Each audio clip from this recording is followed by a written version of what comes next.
Genesis 24. Then Rebekah and her servant girls mounted the camels and followed the man. So Abraham's servant took Rebekah and went on his way. Meanwhile, Isaac, whose home was in the Negev, had returned from Beer Lahai Roi. One evening as he was walking and meditating in the fields, he looked up and saw the camels coming. When Rebekah looked up and saw Isaac, she quickly dismounted from her camel. "Who is the man walking through the fields to meet us?" she asked the servant, and he replied, "It is my master." So Rebekah covered her face with her veil. Then the servant told Isaac everything he had done, and Isaac brought Rebekah into his mother Sarah's tent, and she became his wife. He loved her deeply, and she was a special comfort to him after the death of his mother. There are some beautiful observations to be made in the relationship of Isaac and Rebekah. But as we are learning more about prayer, I was drawn to verse 63. Isaac went out to the field to meditate.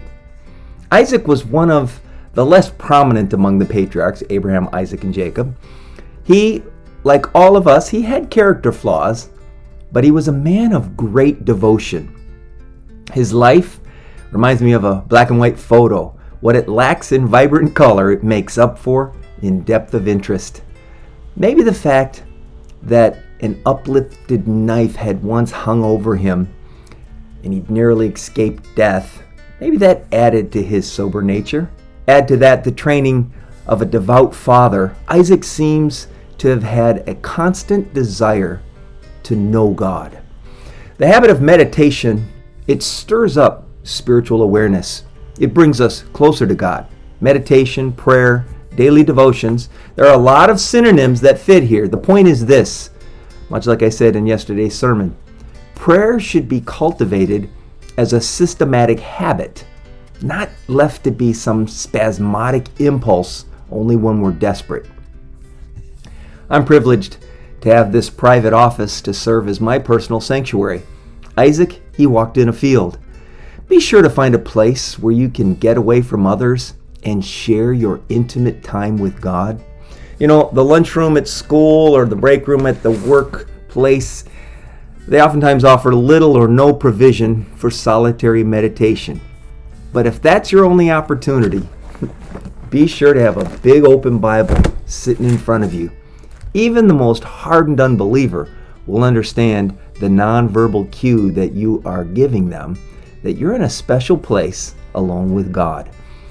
Isaac, he was still mourning the death of his mother. Sorrow seems to be easier to handle in solitude. However, this young man knew the mission his father's servant was on. Isaac was anticipating a change in his life. While he was praying, the answer to his prayer was approaching on a camel. Gentleness made Isaac great, and that gentleness was intensified in his contemplative prayer time.